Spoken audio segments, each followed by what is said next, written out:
Des invités de marque face au personnel de l'ONAMA, Office national des médias audiovisuels. Une rencontre qui marque le lancement de la session de formation des agents de cet organe public. D'une durée de 3 mois, cette formation est axée sur le renforcement des compétences théoriques et pratiques des agents pour la prise en main de cette structure qui abritera désormais la radiodiffusion et la télévision nationale tchadienne. Le directeur général de la DGRTV, Bokar Sanda, qui plante le décor des retrouvailles, situe dans son intervention que cette session de formation se déroule sur une base bien définie. À l'issue de ces formations qui dureront 3 mois, 300 agents journalistes, technico-artistiques et techniciens confondus seront imbibés de nouvelles connaissances allant de la collecte et du traitement des sons et des images à leur diffusion en passant par un processus beaucoup plus simplifié, donc rapide et fiable, mais exigeant.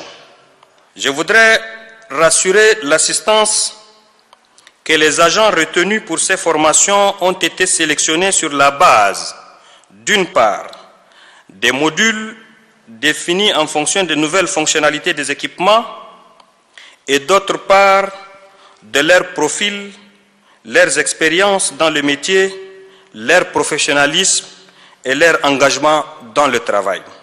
La stratégie adoptée pour l'organisation de cette session de formation au profit des agents est déclinée aux invités par le représentant des formateurs, Frédéric Pitard. Alors ces sessions de formation sont effectivement extrêmement cruciales pour la bonne prise en main des équipements techniques. Les équipements sont modernes, certes, mais les principes restent assez les mêmes que ceux utilisés aujourd'hui pour la radio ou pour la télévision. Donc il convient de former les personnels et surtout, comme l'expliquait Monsieur le Directeur Général, d'adapter un peu les méthodes de travail et d'adapter un petit peu l'organisation pour que ça soit fluide et que ça corresponde aux attentes des téléspectateurs et de vos audiences. L'amélioration des conditions de vie et de travail des hommes des médias publics préoccupe tant les pouvoirs publics au rang desquels le président de la République, Idrissa Déby Itno, situe le ministre de la Communication, porte-parole du gouvernement, Oumar Yahya Hissène. D'où poursuit-il la construction de cette infrastructure de haute gamme équipée de matériels de dernière génération concrétise davantage cette politique tant prônée par le chef de l'État, Idrissa Déby Itno. Ces formations, éclatées en plusieurs modules, prennent en compte toutes les composantes de la chaîne de production, de la collecte des informations à la diffusion, en passant par le traitement de celles-ci. En fonction de vos profils, de vos expériences et de vos parcours respectifs, vous êtes appelés à suivre ces formations qui vous rendront plus aptes à utiliser ces équipements de haute définition de façon optimale et rationnelle. L'objectif visé à travers cette série de formations est la mise en œuvre progressive de vos programmes radio-télévisés à partir de nouvelles installations.